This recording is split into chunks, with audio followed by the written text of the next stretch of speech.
was a game of poker. Military expenditures were the chips, and the US had an endless supply of chips. With the petrodollar under its belt, it was able to raise the stakes higher and higher, outspending every other country on the planet, until eventually US military expenditures surpassed that of all other nations in the world combined. The Soviet Union never had a chance. The collapse of the communist bloc in 1991 removed the last counterbalance to American military might. The United States was now an undisputed superpower with no rival. Many hoped that this would mark the beginning of a new era of peace and stability. Unfortunately, there were those in high places who had other ideas. Within that same year, the US invaded Iraq in the first Gulf War. And after crushing the Iraqi military and destroying their infrastructure, including water purification plants and hospitals, crippling sanctions were imposed which prevented that infrastructure from being rebuilt. These sanctions, which were initiated by Bush Sr. and sustained throughout the entire Clinton administration, lasted for over a decade and were estimated to have killed over 500,000 children. The Clinton administration was fully aware of these figures. We have heard that 500,000 children have died. I mean, that's more children than died in Hiroshima. And you know, is the price worth it? I think this is a very hard choice, but we think the price is worth it. Miss Albright, what exactly was it that was worth killing 500,000 kids for? In November of 2000, Iraq began selling its oil exclusively in euros. This was a direct attack on the dollar and on US financial dominance, and it wasn't going to be tolerated.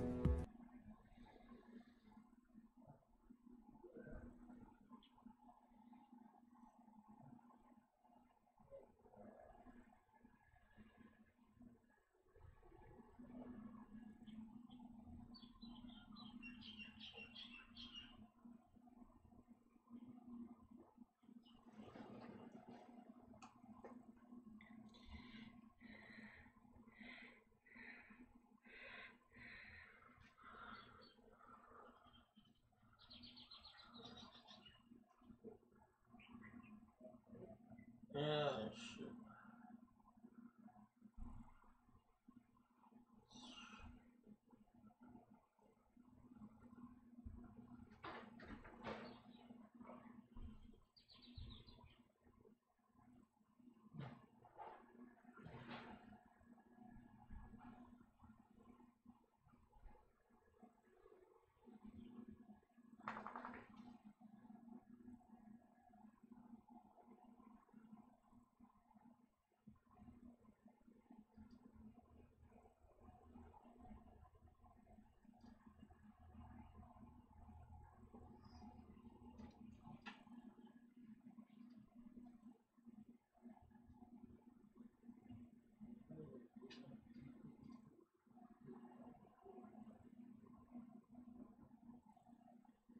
Yeah, okay. Alright.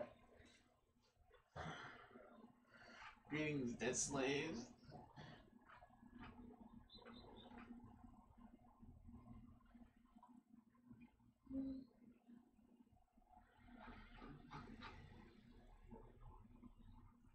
In response, the US government, with the assistance of the mainstream media, began to build up a massive 2003.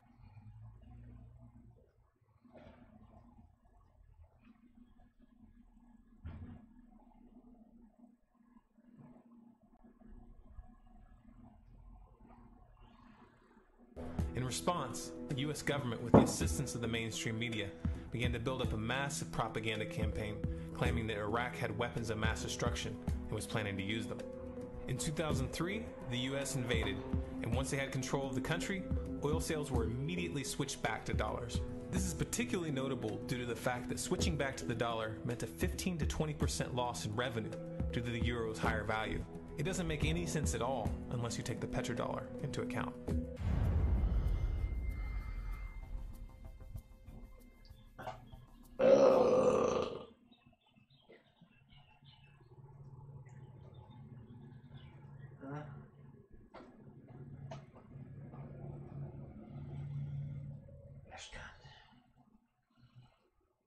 The Jews.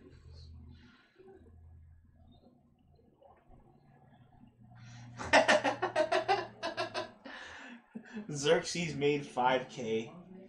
Oh no, my internet fucking cut out or something. My fucking internet cut out. I don't know why my internet. I don't know. Maybe the fucking. Maybe the bankers are cutting off my internet. I don't know. The fucking bankers.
On the floor in here.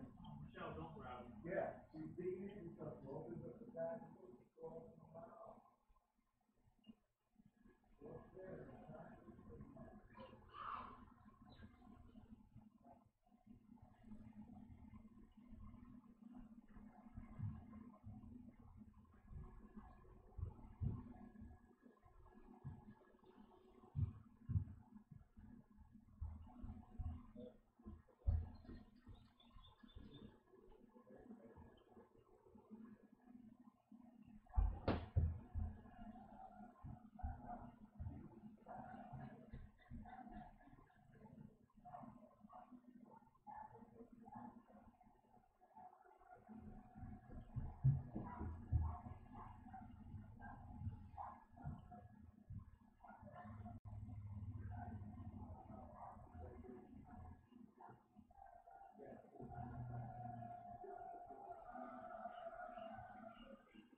Don't worry about it. You ask me and I'll get it for you.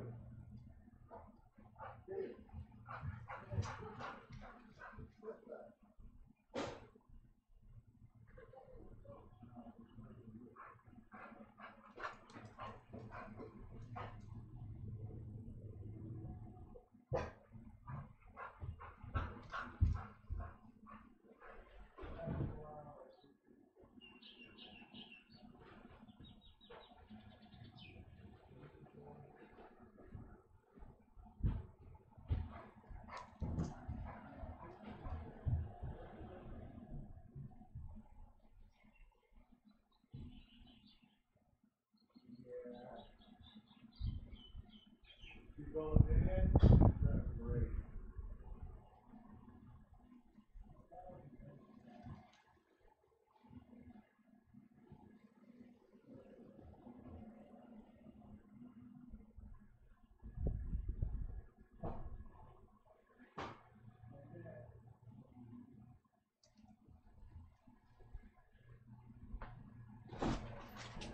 Ugh.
What the fuck is it? What is this for?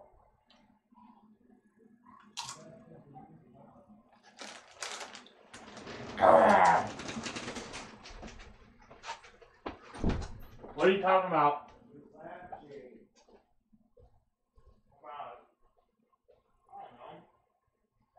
What the fuck? Maybe mom wants it. I think Michelle probably got it from the garage. No, it's too clean to fuck over here. Whatever.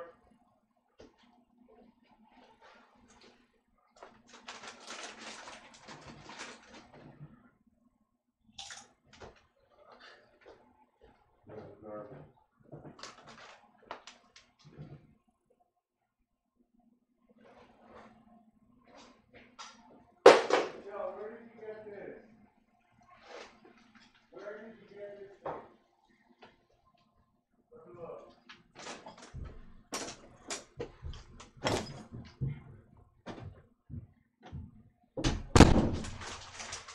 Ugh.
Hello, everybody and shit. Dude, I'm so fat. Fuck. Fuck. Well, at least I'm getting stronger muscles, but fuck. I really need to fucking lose weight. God, I really need to lose weight. Fuck. Fuck. I gotta work on losing weight.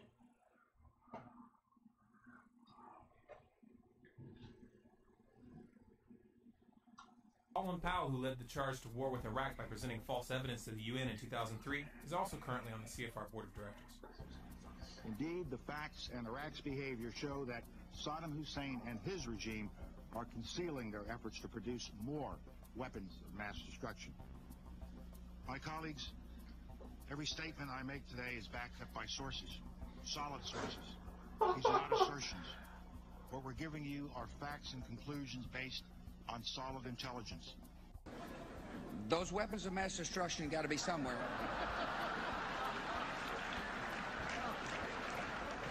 Nope, no weapons over there.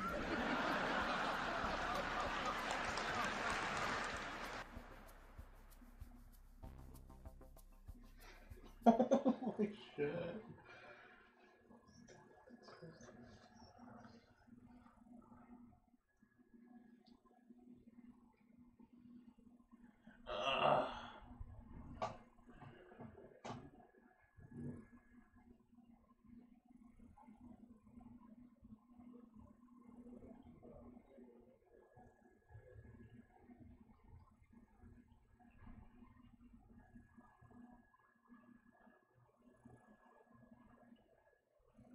My colleagues, Weapons of mass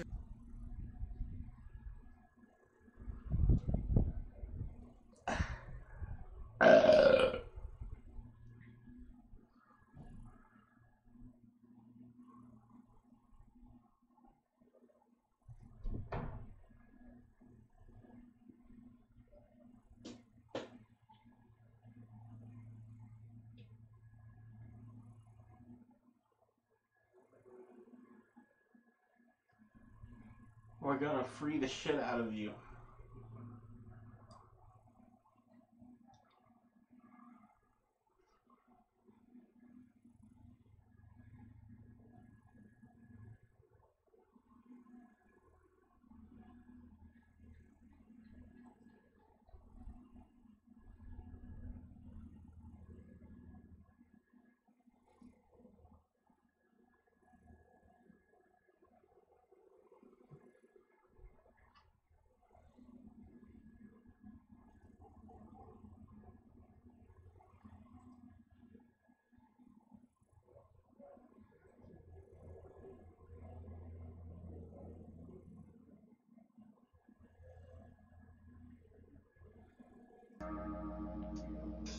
of affair might endure is referred to as enhanced interrogation. In most cases, these new words are used by...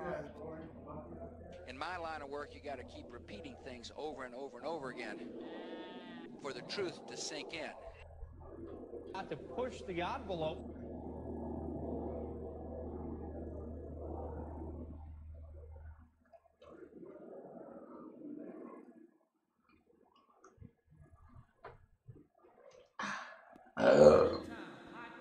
And I am so tired of this deception right here. This is what got you in a chokehold.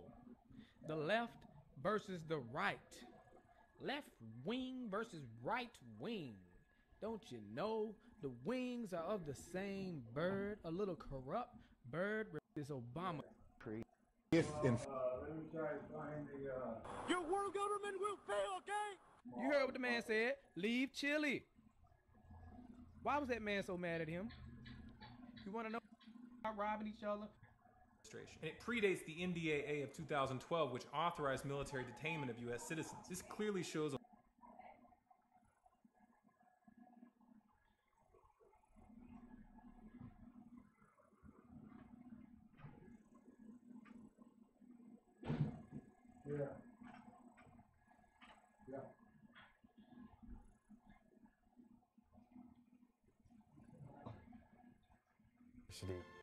billion-dollar families represented, a number of them, as a matter of fact, according to Forbes magazine. We don't ask for financial statements, of course, when people register, but we do query them to make sure that they are a sophisticated, qualified family in order to attend. I would say the average in the group today, probably around 300 to 400 million, certainly.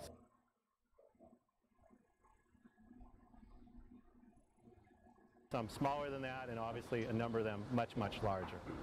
I mean, there are people who are looking for funding for their projects that would kill to get into this meeting. That's right, absolutely, and we make sure they don't get to get in.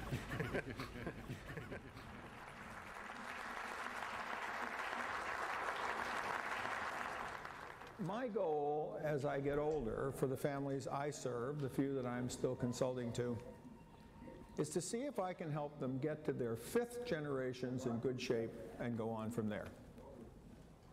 Family Wealth, the book you have in front of you, is about the first 3 generations. From the dozens of families that would turn up at this conference in the early 1990s, there are hundreds of families here today. And if you looked into the numbers that represent private wealth in a large enough aggregation that you'd have a family office, I'm sure it has to be in the many trillions of dollars. There is much greater good done by the people with the wealth in creating jobs, creating business opportunities, and in philanthropy than otherwise. And I would say that it makes more sense to me to encourage business ownership, encourage wealthy to generate that wealth so that wealth can then be shared rather than take it from individuals to then redistribute it through social policy and transfer policies of Medicare, Social Security, etc. I hope that didn't come out sounding crass, by the way. You know what I mean? It's like, I don't want to sound, okay. You know what I'm talking about? It's like, don't take the money from me.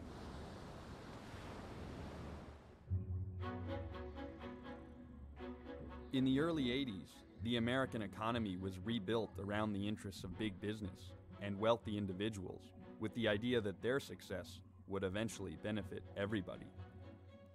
This trickle-down policy was the brainchild of the economist Milton Friedman, who got a Nobel Prize for it in 1976, and now his ideas are more popular than ever. Please be seated. Thank you all very much. It's an honor for me to be here to pay tribute to a hero of freedom, Milton Friedman. He has used a brilliant mind to advance a moral vision.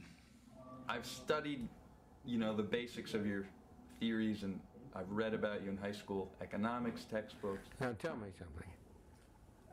You say you've read some of my work. Have you in fact read Capitalism and Freedom? Well, in school, you're assigned readings, you know what I mean, and then they Xerox it. Okay, let me go back again. I'm just trying to see how much of a faker you are. Okay. Since the 70s, the gap between the rich and poor has been growing. But what's happened to the level of income of the poor? It's risen, but in comparison to the top 1%, very, very minimal. But would it be better if it hadn't risen at all? Would it be better if you had kept the difference the same, but no growth in the bottom? Well, if we curtailed growth at the top, you'll kill the growth at the bottom. Look, the engine that leads to the miracles that we've seen, that enables you to have a television camera like that, that engine is ambition and drive to become wealthy. People say, well, isn't it selfish that you want to get ahead? No, in a sense, if you have a certain talent, in a free society, you should have the opportunity to discover what that talent is. Everyone has a knack for something, and develop that talent. And by developing your talent, by trying to meet your goals and ambitions, you're not only helping yourself, you're helping others. You might say I came to the attention of top management at a fairly young age. As my father said, there is nothing wrong with nepotism as long as you keep it within the family. And this is a chateau in Valois, France, where we do some of our entertaining for Forbes International. The Highlander is used 2 or 3 nights a week by marketing and advertising. Sometimes you have to spend money to make money. Capitalism is, I think, a moral system. And this idea, in our popular culture, you see it in every novel, the businessman's the heavy. In Hollywood, the businessman and the corporation are always the font of evil. But in the real world, even if you have an unpleasant personality, even if you're the kind of person that make babies cry, and you're just out for yourself, you're not going to make it unless you're doing something for other people. And given all the flaws of human nature, the system has worked. Everybody has a sinful view of making money. Our stores that made the most money had the happiest customers and best co-workers. They were always the most motivated. And there's a relationship between profits and those things. It's not a sin to make money. The first store was this lunchroom. Imagine a line straight back. And they see that extra part back there? That wasn't there. This window wasn't here. It's from here back to that wall and over. It was about 100 square feet. You with me? Here to here, here to here to here. And then have a sliding window here. You couldn't let the customers in, right? Because there wasn't enough room, so everybody had to wait outside. The Xerox machine was there, and I sold these notebooks. First day in business, some guy who was for Kurdistan, cool country, I love it. Before I opened up, in the middle of the night, like at 9 o'clock, he gave me a $50 job. So I've loved the Kurdish people ever since. It was called Kinko's because of my nickname, because I had this kinky hair. And if you think of it, the first thing a baby learns is goo goo gaga. And you think of good businesses like Kodak, Xerox, Google. People remember strong consonants. That's why Kinko's was a good name. But really, I had this big curly hair, and before being called Kinko, I was pube head. So I thought Kinko's was better than Pubos. Do you want to make hundreds of millions of dollars on top of what you already have? Yeah. Yes, hell yes. Yeah, I want to make a hell of a lot more. Can you tell me about that? Well, one day I'd like to go to the moon and look at the planet Earth and say, that's part of my portfolio. It sounds ridiculous, but Paul and a few people like him really do own the world's portfolio. And when you start to look around, the disparity is hard to miss. You know, you hear them get up there all the time, land of opportunity, you know, all this shit. That's in their head. They must don't ride through the same neighborhoods I ride through. They must don't go through the same towns I go through. They must don't visit and see the same people I visit on a daily basis. And they can't do that riding around in a damn limo and a helicopter. Wealth inequality is probably at an all-time high in the United States. We have reached levels of inequality that you've seen only in the oligarchies of South America. Starting here with the Tale of Two Cities, what you have is a level of concentration of wealth probably never seen before in our history. Now, of course, you have tens of millions of workers who can't live on what they earn, and they're earning less in inflation-adjusted dollars than even 1973. Countries like Peru or Venezuela, Colombia, even Brazil, there have been armed rebellions going on for decades now. And given the sense of frustration among the working class in this country, I would not rule out the possibility of this kind of armed rebellion in this country. It's hard to say why that particular bullet was shot, but you know, it's a neighborhood where a lot of things are changing, where a lot of people are upset, where people have been pushed out of their homes by real estate value, not being able to pay their taxes, whatever else. You know, I've tried to think about it. I've tried to think about if I were out there and someone else were in here, what would cause me to be resentful or envious.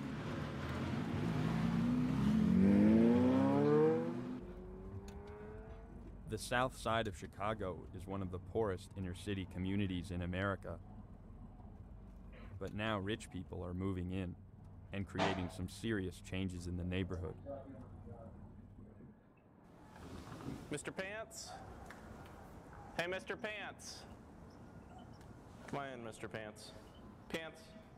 Mr. Pants is my second kitten. I had a kitten growing up, and when I went to get King, my first Mr. Pants, my father told me, you don't have to buy the first kitten you see. Well, I walked in, he kind of came over and purred, and I was like, oh, I want that one, you know. First kitten I saw, I bought it. Well, buying a condo was kind of similar. I walked into this room and I said, wow, you know, I've been in a lot of the coolest houses in Chicago. I've never seen a room like this. Let's get this condo.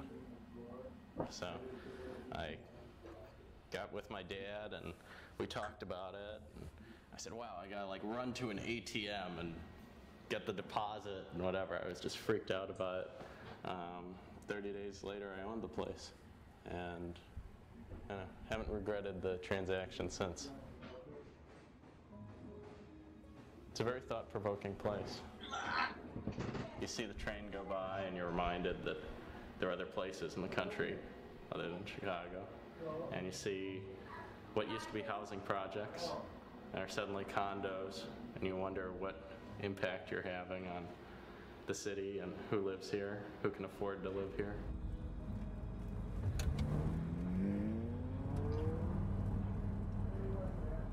It wouldn't be such a big deal if the change weren't so drastic. So these buildings used to be public housing. Now they're being taken condo. Sure, you put in new windows and you spruce the place up a little, but the fact is that someone who is using the public housing system lost his home for each one of these units that's being created.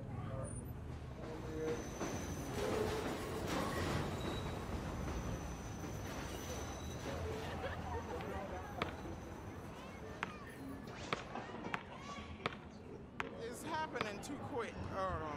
The new stores and everything, and the new houses is too quick. The subway right there, all of this is, I mean, it's too quick. It's too make-believe to be true.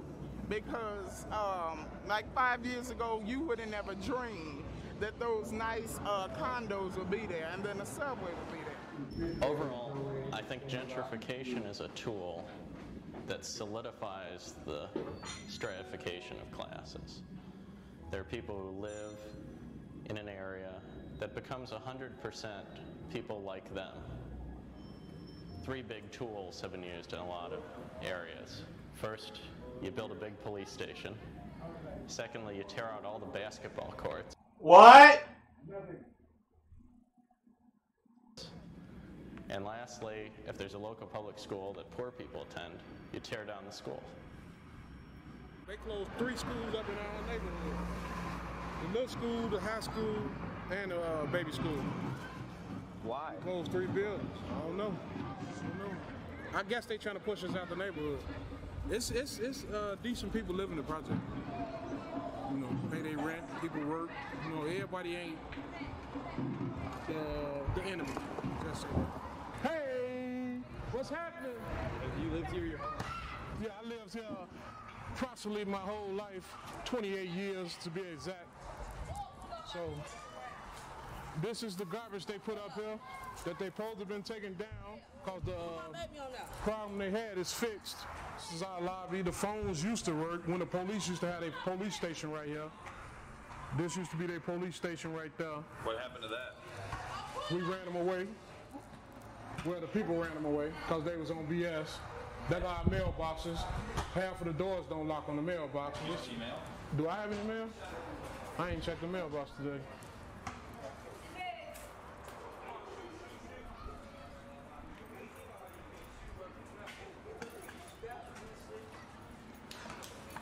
Nope. Oh, I got a bill.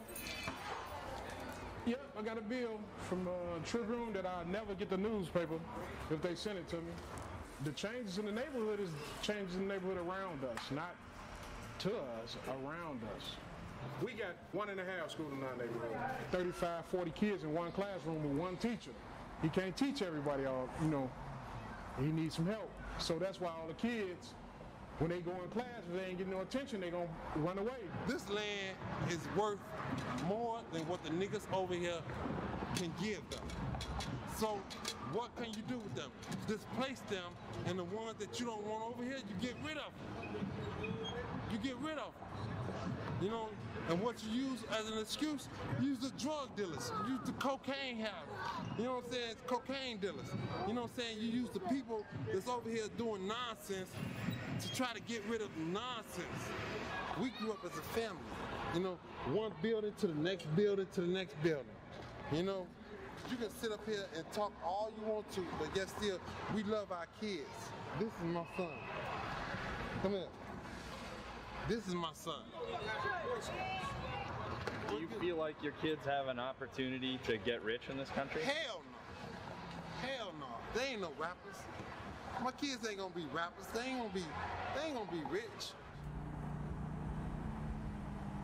It's easier to just cleanse the earth of these people, send them to the far reaches of the universe, and the mayor's office will build a big police station, build a bunch of townhouses, the yuppies will buy in and bourgeoify it, and suddenly we'll have a community. Yeah, there'll be a bunch of people displaced. Yeah, there'll be a bunch of crime problems, but it's easier. We found the easy solution.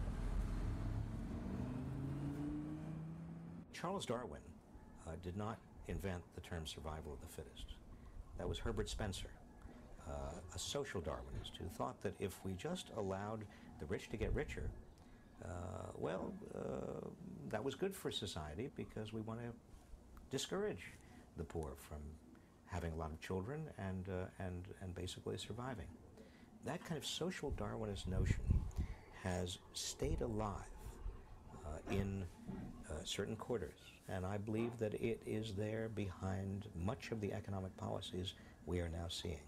Look, there's never in history been a time when the ordinary people of this world, and particularly in the rich nations like the United States, Britain, and Europe, never been a time when the ordinary people have had the level of income and living that they now do. But what about the tens of thousands of people whose lives were affected by the decision? You can't make an omelet without breaking eggs. You have a system which is overwhelmingly yielding good results. But there's no question that it's not perfect, and there are cases and people will get hurt. But that's true of any system. Doesn't it make you nervous when you see so many powerful and extremely wealthy individuals sitting there directly influencing those politicians when we're in a democracy? They're not influencing anything. They're playing a role in the political system, but Congress is ultimately going to be influenced by public opinion, by what the public wants. The public will get what the public wants. A few months ago, I told the American people I did not trade arms for hostages. My heart and my best intentions still tell me that's true, but the facts and the evidence tell me it is not. In the 1980s, the U.S. government illegally sold weapons to Iran and used the money to support Nicaraguan rebels in what turned out to be the Iran-Contra scandal. At the center of the deal was one billionaire who had unfettered access to the secret workings of the U.S. government.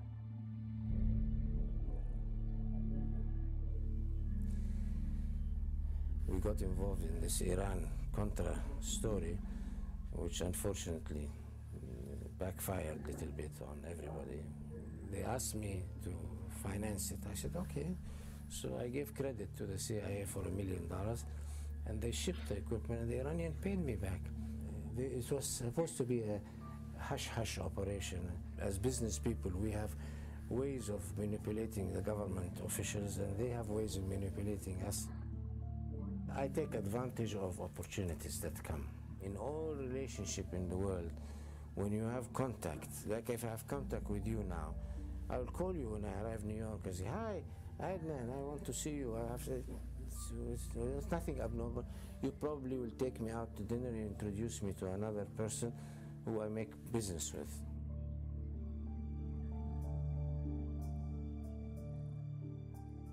You would say you're not an arms dealer and you never were? No. The truth is, if you investigate through the records and so on, you find out we never dealt in arms. It was just a title given to us by the press. But when you helped connect the United States government and the Saudi government over sales of weapons, what would you call that? Marketing. I worked with the British on the Lightning program. I worked with Raytheon on the missiles. I worked with Northrop on the F-5. But this is normal business. This is the whole life around the free system. Men cut off in thumb, clean as a man boss in knee. Shows each worker how they're doing real time. It's like the proverb, don't muzzle an ox while it's treading. And what that means is keep keep everybody happy, and they will do a lot better job. We have a plasma TV in the lunchroom so that we can communicate better with the employees. You might have seen some scripture up there. Is that from the Bible? Yeah, Marketplace Ministries is a company chaplain service that we offer free to our employees. They get breaks during the day, and they can come in the lunchroom, have Cokes and sandwiches and so forth, and get their informations, infomercials, I should say, up there. They see what's happening. It's easier for a camel to go through the eye of a needle than a rich man to get into heaven. Back then, rich people in the Jewish states were the most pious. They were the ones they thought that God favored the most because they were wealthy. Just because you're wealthy doesn't mean you're not going to get into heaven. It means that God has given you a lot of assets to be stewards of, and He's going to sit back and watch how you do it. I think empathy is a very, very important quality. You can't even motivate people to have a business if you're not empathetic to your customers and workers. Hi. How you doing? Crazy, crippled, Well, out of my mind, eating my bread and, taking a little nap, Yeah. I got this t-shirt, it's kind of crazy. What's a good, black and white's a good combination nowadays. Oh. Go. 50 cents. 50 cents, that's good. Hey, you got $1? Okay. That would really help me out. I can go to the store and fix myself up. Okay. Hey, thanks for coming by. Hey, cool. And what is your name? Paul. Hey, Paul. What's up, Nice to Paul? see you, buddy. Take care. They don't usually give homeless folks money.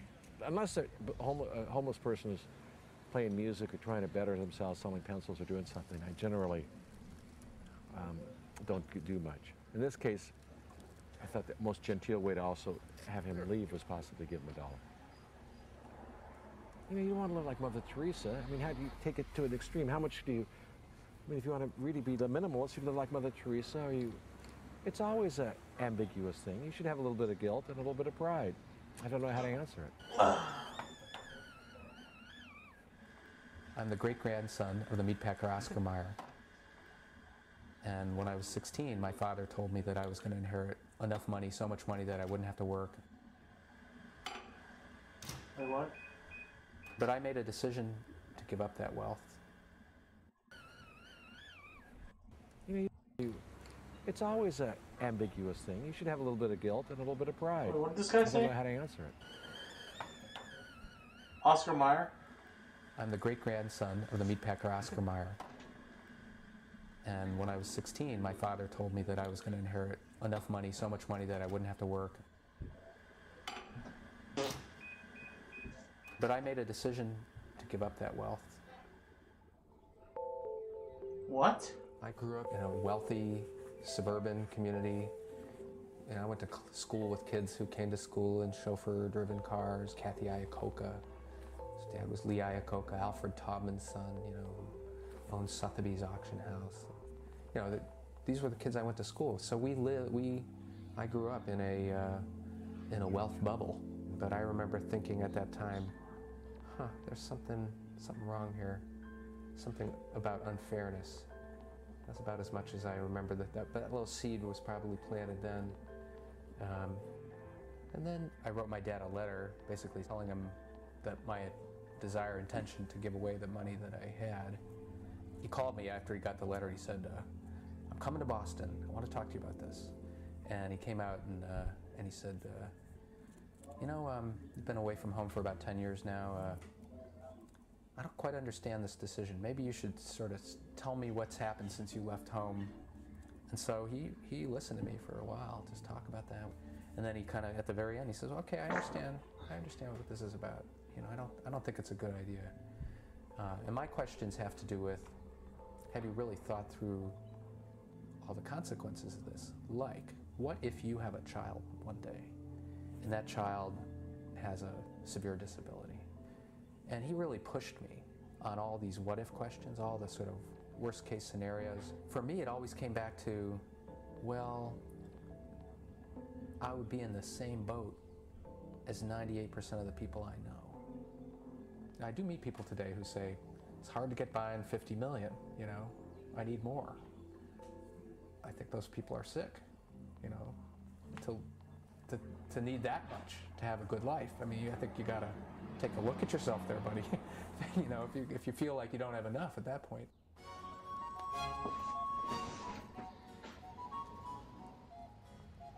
I'm in Los Angeles and I'm staying at the Beverly Wilshire.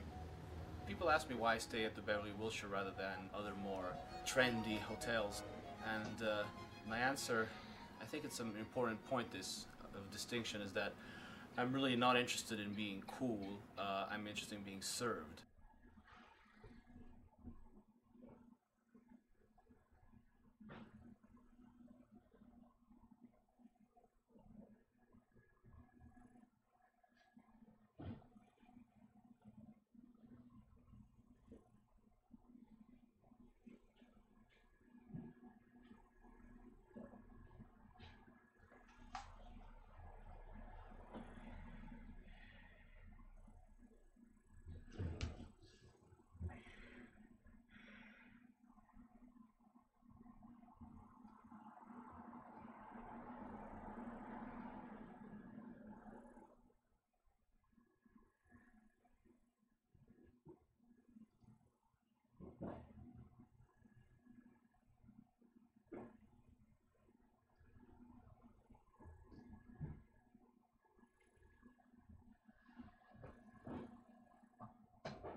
I'm from Italy, and in Italy I possess money, but also notoriety.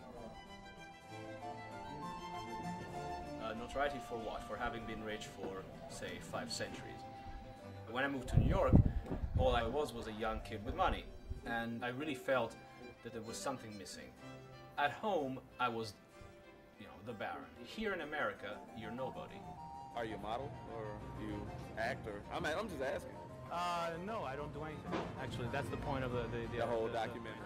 I'm just like a rich dude in Rodeo Drive, and the fact that I don't do shit, you know, that's. Here, there's no monarchy that can knight you and say you're a baron now, but there is the media. And so, what I did was I hired a publicist and started doing events and red carpets. All of a sudden, you are a baron in a different way, but in a contemporary way. Today, I'm in Los Angeles for some meetings with some production companies and networks for possibly a reality show, which would be featuring me. America is fascinated by seeing the trappings of wealth, and more specifically rank. Americans rejected inequality at the inception. They said no to aristocracy, they said no to all of this. But at the same time, when you shed your sins, you retain a secret desire of having them back.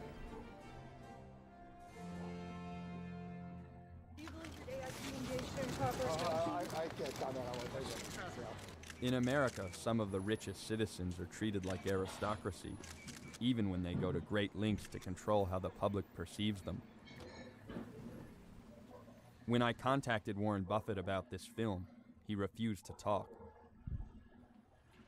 But a friend introduced me to his granddaughter, and she invited me to her home to show me what life is like in the second richest family in the world.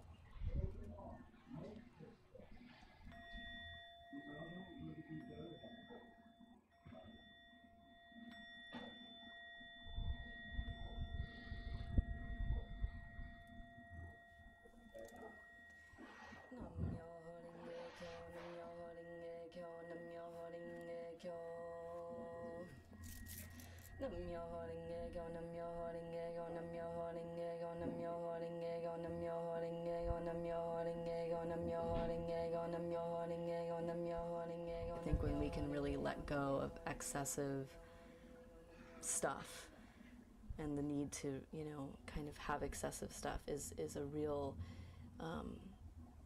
there's a lot of dignity in that. I've been very blessed to have my education taken care of, and I have my living expenses taken care of while I'm in school. After we're out of school, we don't get any money from our family. I work for a family here in San Francisco. I do a lot of organizing of just things in their home, organizing of toys. I'm actually pretty good at looking at a very messy closet or space and making order out of chaos. So that's something I'll do before the kids come home, and then usually when the kids get home, I'm responsible for very general things like bath time and dinner time and homework time. I think it's a very weird thing to be working for a very wealthy family, considering I do come from one of the wealthiest families in America. And I feel that the family I work for feels a bit of humor around the fact that I am from one of the wealthiest families. A wealthier family than I believe they are. I don't want to make any assumptions, but I think that might be the case. And I think we all kind of find it odd and also just wild and a little bit funny that that's the case.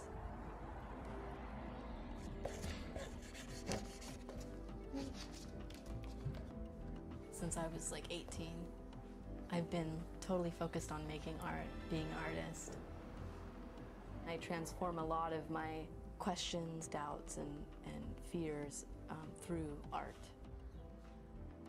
I feel very fulfilled. I feel really happy in my life. I feel like I have more than what I need, and definitely what I need.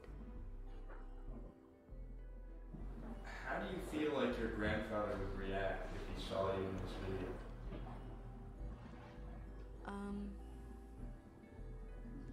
I definitely fear judgment. Money is the spoke in my grandfather's wheel of life. I think either people are coming from a place of love or fear, and fear drives us to want to hold on to things and not share because we're afraid that there's not enough for ourselves, and if we let go, you know, we're gonna not have enough for ourselves. Fear is what stops most wealthy people from talking about their money. In many cases, children in wealthy families are nervous that they're going to get punished for what they say. I don't think Nicole or I expected how severely her grandfather would react to her presence in this film.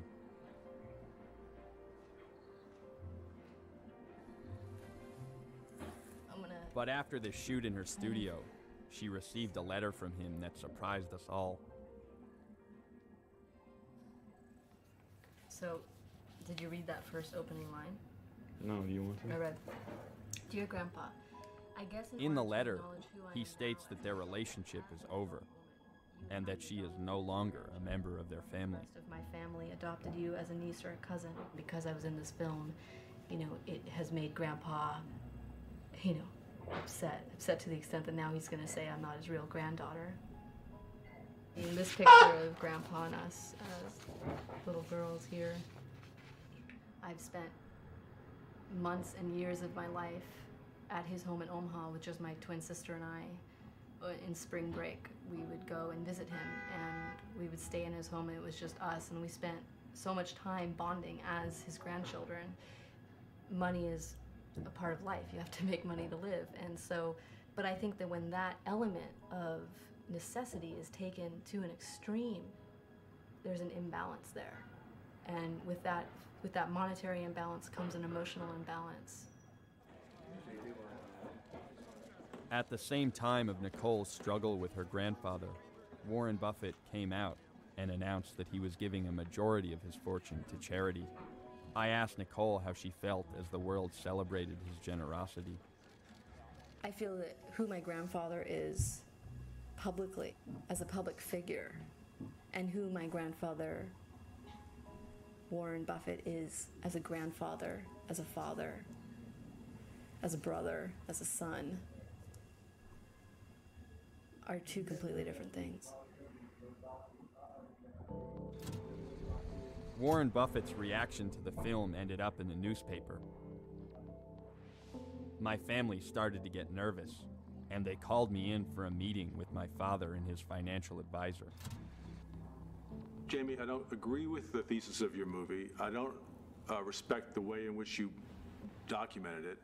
I don't know that you're right. I mean, I think this movie's taking in a good direction. I think so far I've learned a lot, and I think if anything, what I've seen suggests that some of my original thoughts about it were on the right track. And I don't understand why your resistance would be so severe. I mean, if it's not a threatening thing, then why are you reacting this way? Now, Jimmy, I'm not freaked out by the project. I'm disappointed in what you've conspired to do with it. Jim, what you think Brian's right?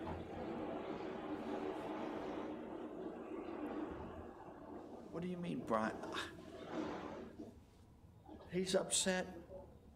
I can understand it. I'm not sure whether he's right or wrong, but I feel like this movie is a good idea, and I feel like I've got to go forward with it either way. I can't take anymore. It's too much for me.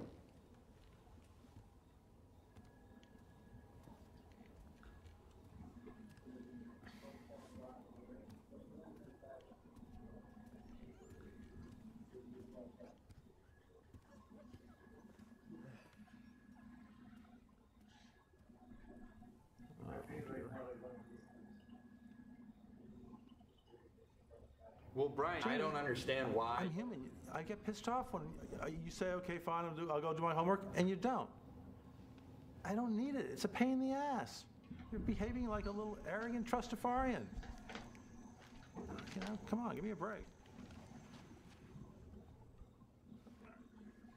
I'm not surprised that Brian is upset with this movie. His job is to ensure that members of the 1% keep getting richer. And for him, the growing wealth gap is an indication that he and people like him are doing their jobs. But not all rich people see the growing wealth gap as a good sign. For some, it's a problem that needs to be reversed. People who have been enabled to accumulate very, very large wealth have an indebtedness to society for having made that possible. They live in a place which generates individual wealth. The creation of the microprocessor, the human genome research, the internet, none of those things would exist but for the $90 billion that the federal government spends every year on basic research. People don't really see the role that the use of tax dollars plays in making our economy so vibrant. Hold on. What if we had a slightly more aggressive tax system and supported the bottom? You would have less growth, and the bottom would be poorer. Would in the end up worse off. You would do harm, not good. Look, people don't pay those high taxes. They find ways of getting around it. And you're never going to be able to stop them from finding ways to get around it. I mean, I think there's definitely merit to that, and I certainly wouldn't advocate socialism. Well, you are advocating, excuse me, don't talk that way. You are advocating socialism. That's exactly what you're advocating. You're just not willing to call it socialism. I'm just advocating a slightly more progressive tax structure. That's socialism. If you're going to have a society of balance, the load of the taxes have to fall on the people with the money. And I don't resent the very wealthy. As a matter of fact, I'd like to be one. But I do think that many of the wealthy people understand that they could probably pass. All right. Oh man, what am I doing? I think I might turn off the stream. No one's watching me, right? There's no one fucking watch me. I think I'll turn off the stream now. Right? Oh man, what am I doing? I think I might turn off the stream. No one's. Yeah, I'll just turn off the stream, right? Fuck it.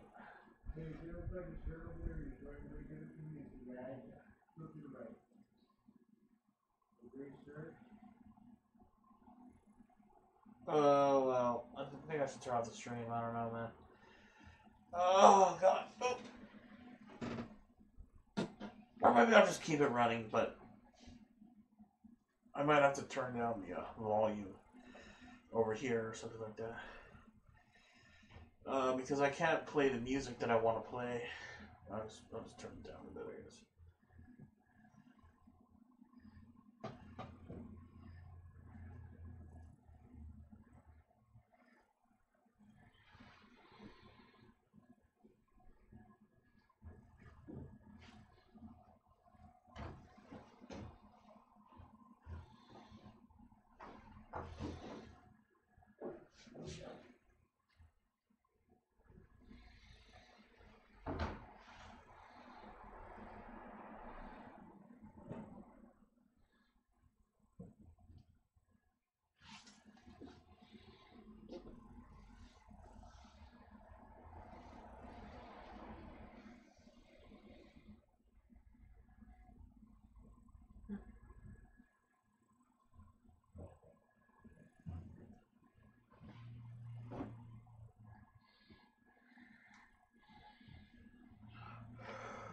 I have to fucking use the bathroom, actually. God damn, I have to use the fucking bathroom. Holy shit.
Too bad here for never being clean. Not bad. It's never been clean.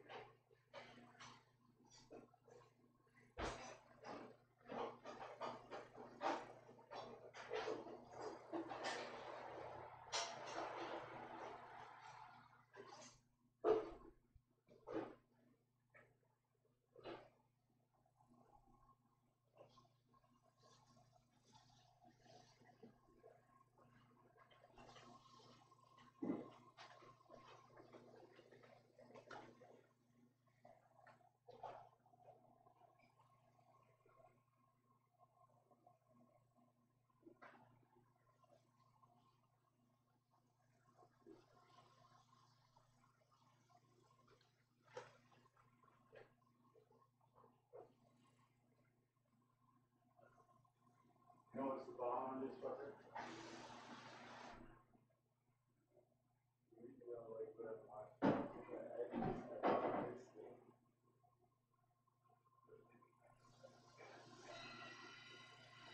It's just the coolest, yeah.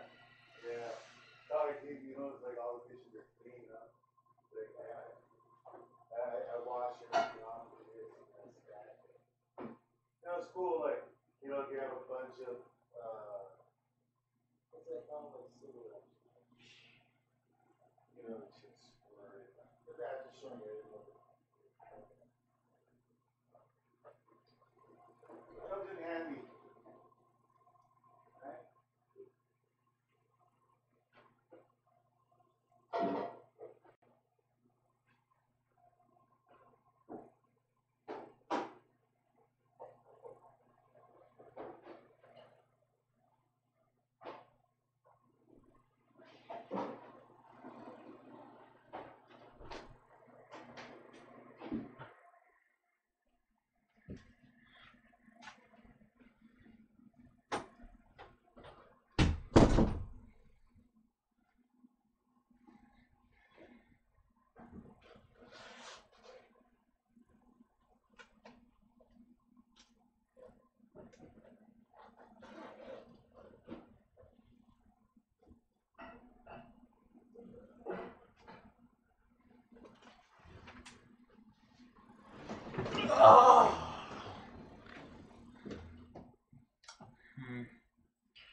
bit of another tax break to have a little left for a Head Start.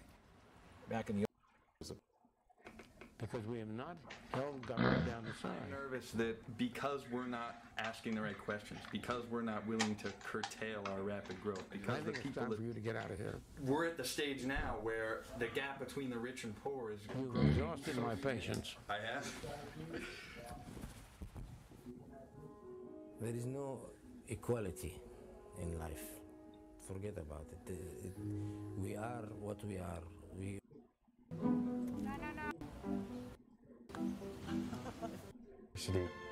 And I've been working on documentary films. How? Really? Yes. What kind of a documentary are you doing? Actually, it's about wealth and issues of social class and things like that in America.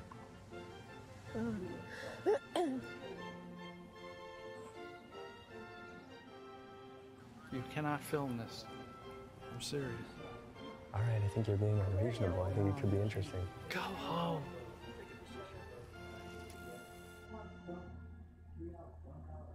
This is really what makes a family great. The center of a family, what I see as a white, beautiful sphere of pulsing energy, inside of which all of you sit. Own roughly 40% of the country's wealth, and we share an aggregate net worth that is greater than the net worth of the bottom 90% of individuals combined.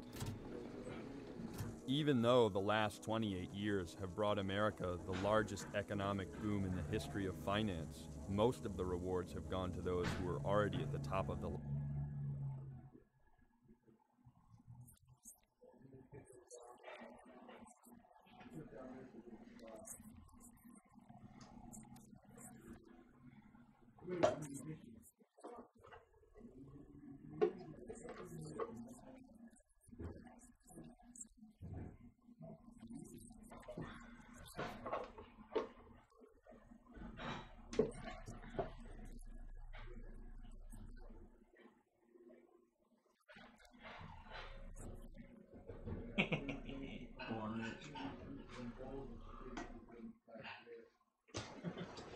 Baby. Fucking white privilege, baby. Ah, born rich. Ah, fucking white privilege, baby. Ah, yeah.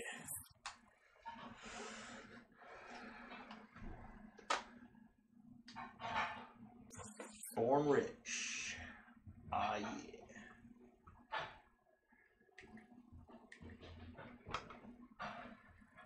Ah, born rich.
Wait, I want to watch the fucking rich kids of Instagram. Let me watch that shit.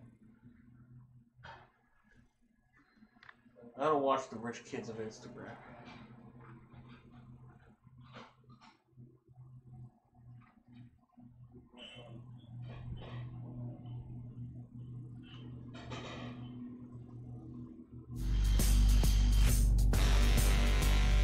Get ready. Fortunes are being accumulated in the UK on a scale we haven't seen for 100 years. We've been told that the way the super rich create wealth makes all of us, well, a bit better off. But does it? This time around, they've used new and different financial techniques to enrich themselves.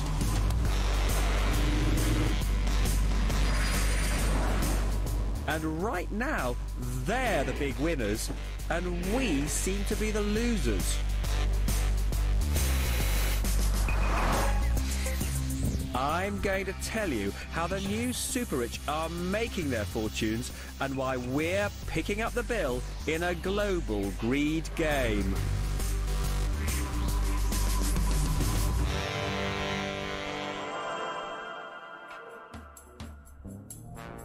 In the past few years, the City of London, financial services, have contributed a third of all our economic growth. London is the capital of capital. London, for the international community, is a beautiful city. A lot of people are living in London that they might find interesting to meet. It's got the restaurants, it's got the clubs, it's got the bars, it's got the decent hotels, it's got the nice houses. It's safe, it's secure. There's a lot going for it. More than 50 billionaires call Britain home. Not since the 19th century have there been such opportunities for so many to make quite so much money. At least 30,000 Brits now earn more than £500,000 a year. In 2006, 4,200 city executives took a bonus of £1 million or more. And among hedge funds alone, 150 people have been earning more than £20 million a year. The only other period we have seen similar accumulation was during the Industrial Revolution in the Victorian age, when the whole raft of Victorian industrialists made massive fortunes very quickly. But even that was over a period of 40 or 50 years. This has been in the last 10 years.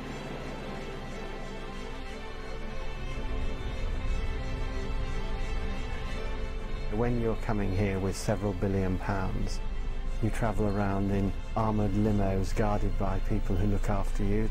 The idea of the congestion charge is wonderful to you because it clears the roads of the riffraff. You can get out to a private airfield quickly to get on your jet to go and see far-flung operations as part of your empire.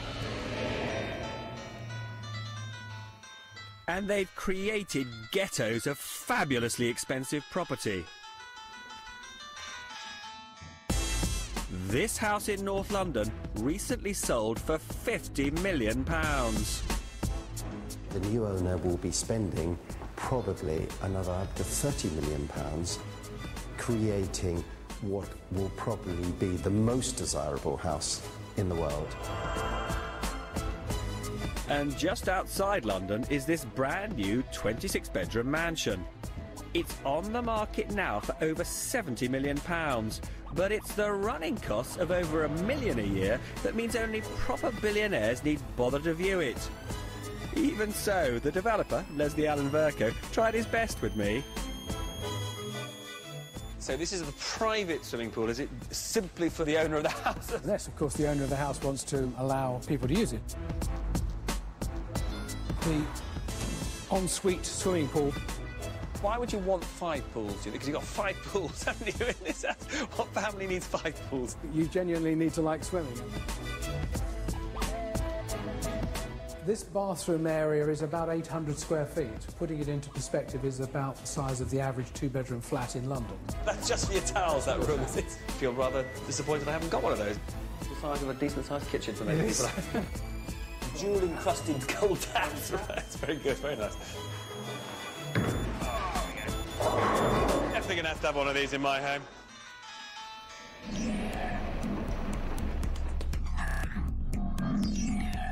So how have all these people become super rich in such a short time? Unlike the past, it's not been about finding new resources or exploiting new technology. The answer lies in how they've conjured with money itself. And they were helped to become wealthy beyond anyone's wildest dreams by a sharp fall in the cost of money for them and all of us, engineered by the US Federal Reserve. It sets interest rates for America and, in a way, for the world. A clear September day. The American economy was already faltering after the bursting of the dot-com bubble, and then...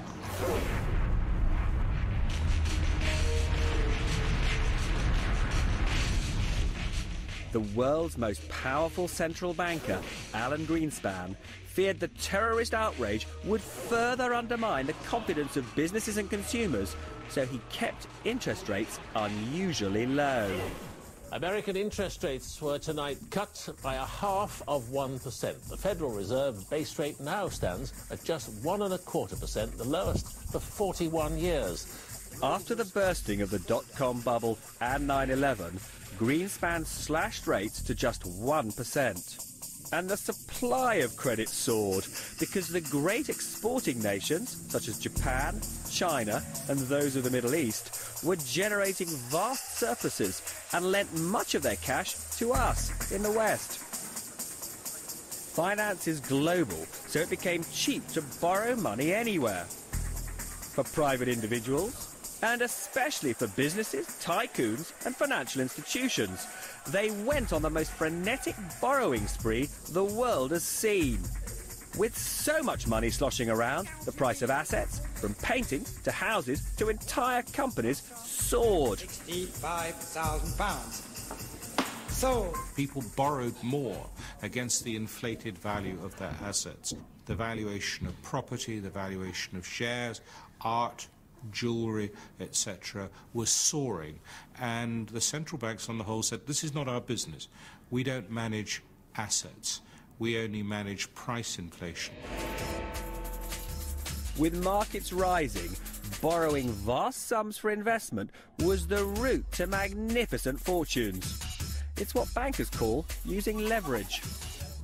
Leverage is simply borrowing to invest.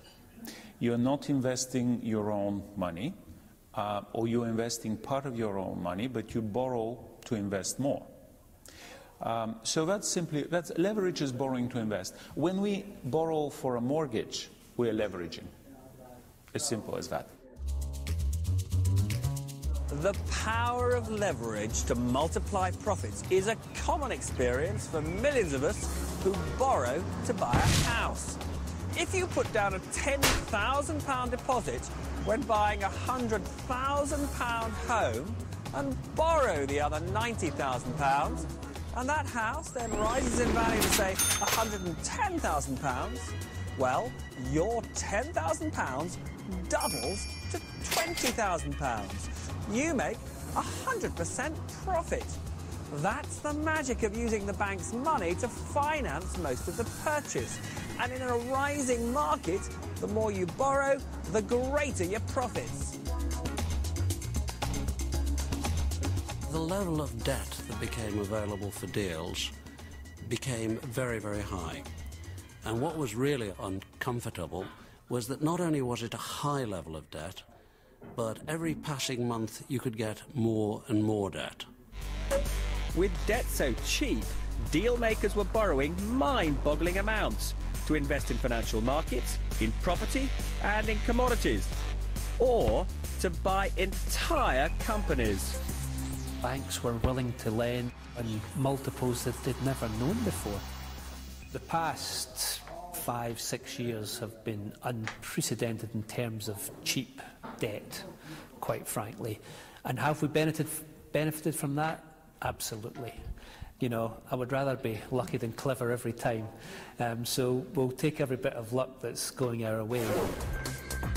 And for Tom Hunter, Britain was a pretty good place to be, because since 1997, Labour has tried to make the United Kingdom a land fit for the new super-rich. Well, I think, first of all, you've got to thank your lucky stars if you are an economy which has the vibrant and successful industries to a disproportionate degree, because that is generating wealth that you can do something with. So it's better to have the wealth generated that you can do something.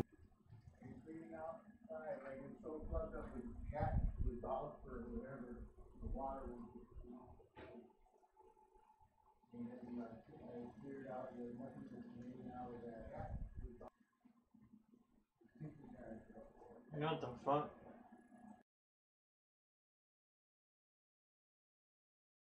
with and not have the wealth generated at all. There was a time, however, when our Prime Minister was explicitly hostile to the idea that tax rules should favour the super-rich. The Chancellor and the Labour Treasury will not permit tax reliefs to millionaires in offshore havens. We will end a situation where millionaires can pay no tax. But in government, Gordon Brown changed his mind. Labour feared that the super-rich would flee Britain if they had to pay the same rate of tax as the rest of us. And if enabling them to stay meant a widening in the gap between the super-rich and the rest of us, well, Gordon Brown believed that was a price worth paying for the benefits that might accrue.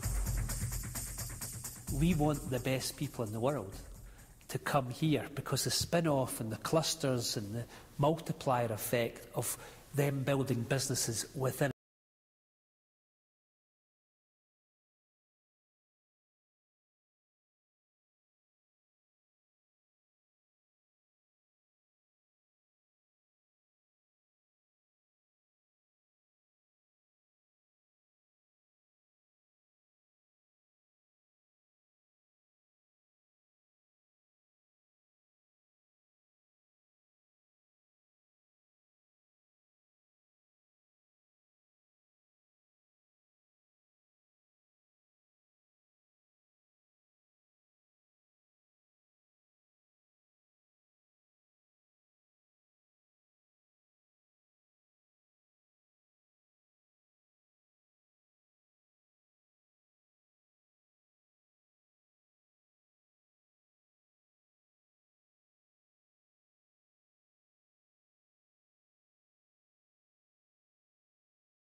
in our country is phenomenal.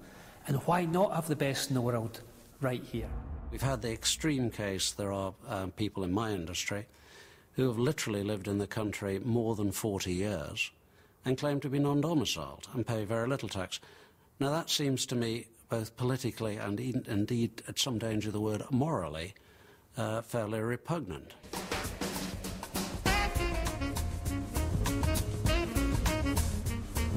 Even some of the super-rich began to question whether it's fair that they should be taxed at lower rates than their servants.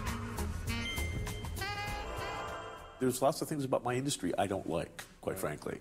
But I think that, broadly speaking, and I'm speaking personally now, not for my industry, the concept that hedge fund managers pay a lower tax rate on earned income than, you know, maids that clean their office, I think is just palpably absurd. By the start of the 21st century, these two factors, the power of leverage and low taxes for enterprise, gave birth to a new set of business superpowers. Among them are the private equity firms who borrow huge sums of money to buy whole companies.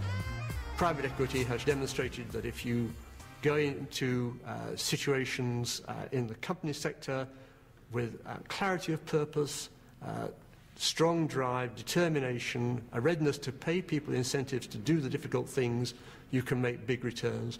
And again, you make big returns, particularly when there's lots of cheap money around the place. And the fact that their success was over-amplified and magnified by the macroeconomic environment they were operating in, which made them very lucky and I suspect made some of the rest of us rather jealous. Some of Britain's best-known businesses have been taken over and sold on by private equity for billions in profits. They include the AA,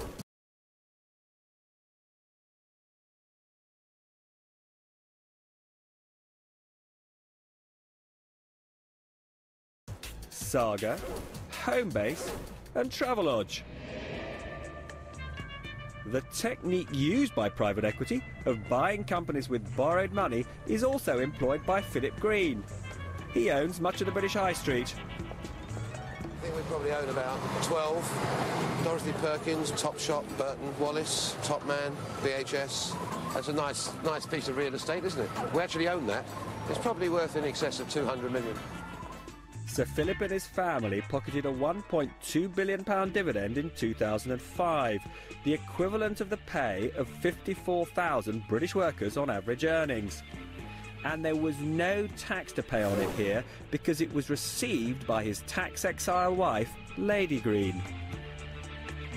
We'd had an extraordinary period of economic growth and confidence. This is the critical factor, sentiment. Confidence was very high. The masters of the universe seemed to be getting it right. They had been producing extraordinarily high profits, great returns from their private equity funds. It hasn't just been private equity making billions out of borrowed money. Hedge funds have become the largest dealers in shares and securities across the globe. They make their money by betting on price variations, however small, between what they can buy and how much they can sell for. And they too use borrowed money and leverage to generate spectacular profits.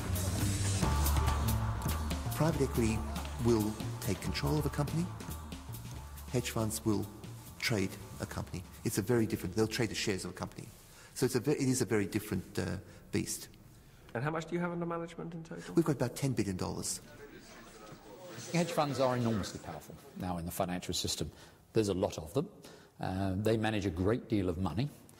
They're not regulated by and large. They're usually in offshore jurisdictions where they are not regulated. I would say that the top 3 trading institutions in the US Treasury market, which is the largest securities market in the world, are in fact hedge funds. They're not banks. The only serious risk for a hedge fund is that if it consistently loses money, the backers will take their funds back. You can lose money. You're allowed to make a mistake once, but if it's a bad one, you're gone. I mean, it's a very fragile. I mean, There is high return in that industry, yes, but you could also very quickly lose the appetite for risk that clients have in you or the interest of clients. So no, it's very severe.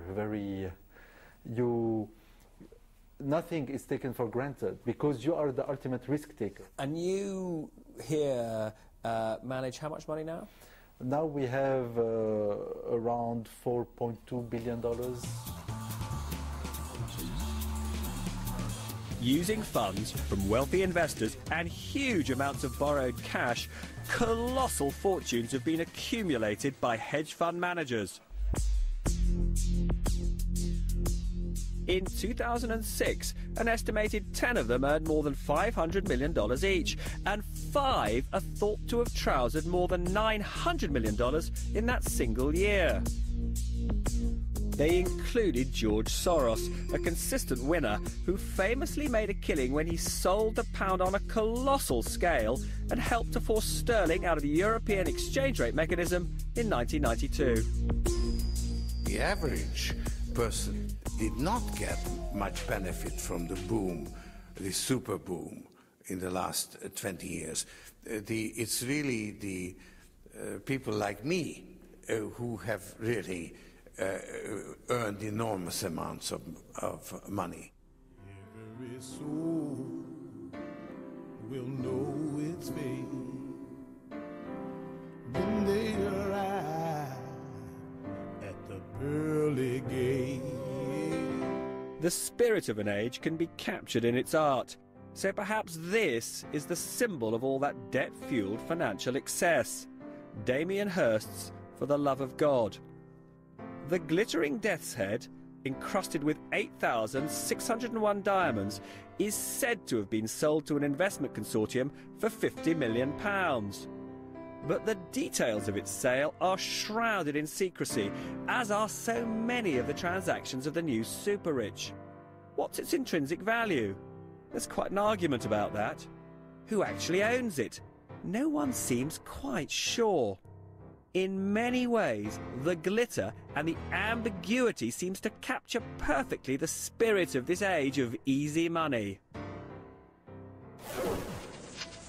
One reason why so much cash was pouring into the pockets of the stars of the new financial industries was the pay structure they devised.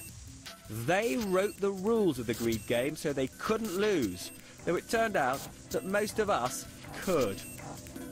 The money-making skills of private equity and hedge fund stars were considered so rare and precious that they were able to charge their backers astonishing fees. These new breed of fund managers were performing extremely well for their clients. So if you gave them £1 billion, and if they turned it into £2 billion, that's £1 billion profit. They'd take 20% of that as a success fee. The tradition had been to take 0.5% a year of the backer's money for managing it. But private equity and hedge funds charge much more. A basic fee of 2% a year on all funds under management, plus 20% of all profits. This was jackpot capitalism. So long as that remuneration structure persists, so it's an asymmetric bet, it's a one-way bet. If he makes a great deal of money, then he gets his 20% plus of it, and if he loses money, well, it wasn't his. And I think once you've got that, and that leads to earnings, in some cases, of literally hundreds of millions of dollars in the hands of individuals, they're unlikely to change. If you'd got a deal that you did for $1 billion, sold for $1.5 billion, made $500 million, you'd get a 20% carried interest on that, $100 million. You'd probably have taken 30 or 40 million out of it in fees. The reason private equity charges what are considered to be high levels of fees is there are relatively few people in the private equity world and there are relatively few new entrants into that world. It's quite a rare combination of skills, and the results, the financial results that the industry is able to deliver to its investors means that the investors are continuing to pay those fees. Not only were the rewards massive, but the bet was one way. Using borrowed money meant taking 20% of the gains, but leaving all the losses for the original investor. And what began to motivate many wasn't pretty. Do you think greed got the better of some people in that period? Well, I don't know that it was greed. I think it might have been enthusiasm. I think in every cycle, it always works the same. People who are doing something keep doing more and more of it. They lose a little of their grounding in terms of the amount of risk that they're taking. Because the rewards on offer from hedge funds and private equity firms were so huge, the big banks saw much of their talent defect to them. So the banks